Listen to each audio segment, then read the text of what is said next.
Hi everyone and welcome back. Welcome to another module, and in this module we are going to talk about JWT, JSON Web Token. I mean, this may be one of the most popular term in the tech world because all the authentication decade back has been moved to token-based authentication. Either it is a stateful or a stateless authentication process, and we are using different authentication provider. Either you just use a username password, generate a token, you use Auth0, you use Okta, or you use Firebase. All these different providers, once you log in, providing some kind of access token, refresh token, ID tokens. So what are these tokens? These are tokens called JWT tokens, JSON Web Token. They have like three different parts. If you talk about these tokens are like this, divided into A.B.C. What it is? This is like, okay, token algorithm, token payload, where you can store some information, and then token secret. Enter secret using sign-in. So this is the secret is for verification. This is the header. This is the payload. This is most we need to discuss about, right? In the payload, once you logged in successfully, you create a JWT token, and you can also embed some meta information so that once user comes back, we can validate. Okay, first the token is valid. Using the signing algorithm, we will verify that token because we will be using some signing algorithm or signing method. And then once the token comes back, we will verify using either JSON Web Token or some JWT library. And then we will decode this payload and we will receive this information. This information will be served to our APIs to know who the logged in user is, what is the user ID, what is the email, what is the role, all this information. So now we are going to talk about JWT token, how we can use it, how we can exchange between client and server, what is a stateless, what is a stateful authentication using JWT. So first of all, what is token-based authentication? It is a stateless method because this is what is practiced. It is like a signed token against some secret. This token then sent to the client. Client usually send this token again back in authorization header on each and every protected request, right? To prove user's identity once you logged in. So token looks like this bearer. This is the token, and you are sending that in the authorization header with the bearer space, the token which you received, right? So you might have heard about stateful and a stateless. Token is a stateless. If it is a stateful, only when we start storing these JWT tokens whenever you user logs in. I mean, that is not practiced. I mean, you need to have a sticky sessions and centralized mechanism to store these tokens. So if the user is coming from a different server, he know, okay, your session still exists. Your token has been stored somewhere, right?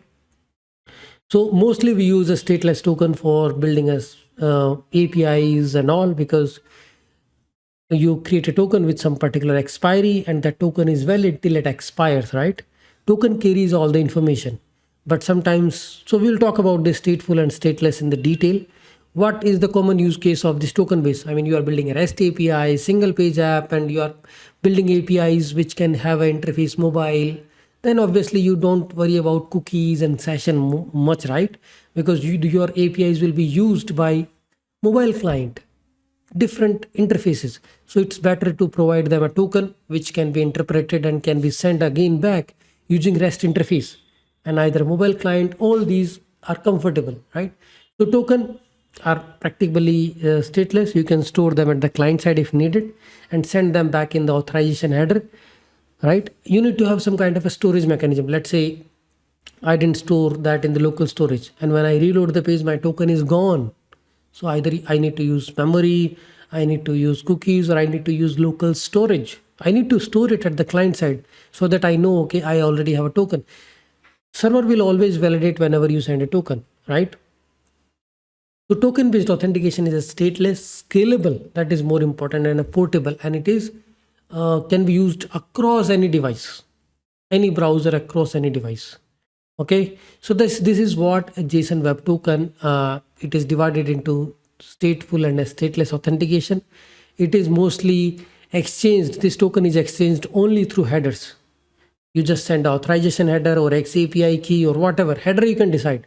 We just need to find a way to send a token in the header to the server. Then server will validate, check if token is not expired first, check the token payload. If the user is valid, then we will allow user to access the things. So now JWT, it is known as a JSON Web Token. Some people call it as a JSON Web Token, JWT token, but this is the typical structure of JWT. A.B.C. A is a header, algorithm and token type. B is a payload and C is the signature, right? So this we have already discussed, okay, the header, payload and the signature, right? Access token, and you might hear a lot about access token, refresh token, ID token. There are like different token. Auth0 uses access token or ID token. You can use a refresh token and access token, right? Access token mainly used to validate your all protected requests. Refresh token is only when your access token expires, but you don't want to user to log out. You already have a refresh token at the client side. You send the refresh token and get a new access token. You have a refresh token because you have already logged in. So we don't want user to log out and log in again. He can exchange the token and get a new access token in the exchange of refresh token. Refresh token, you can say like 7 to 30 days. Access token is short-lived, 15 minutes to 1 hour. JWT expiration strategy. It is like issued at, these are the 3 attributes which you will see in the Auth0 token also. Expiration time. Expiration pattern, we should always keep a short access token. Refresh token can be, if we are not using refresh token, obviously user will be forced to log in, right? So token theft, once you have a token, now here is if somebody steals your JWT token, obviously he can access the same set of APIs which you are doing, right? So store token in the HTTP only cookies, so it does not exchange or get stolen through the network traffic. But if somebody is coming to your laptop and copying the local storage or cookies, then that's another thing, right? No server revocation, but token theft you can avoid by just using HTTP only cookies. Send token not in API response, but in the cookies, right?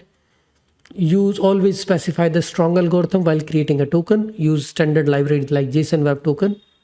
JWT token are self-contained if used properly, right? You can use access token, refresh token, and tokens are safe. Make them short-lived, like 15 minutes is the expiry of the token. So first we are talking theoretical aspect of what are the tokens.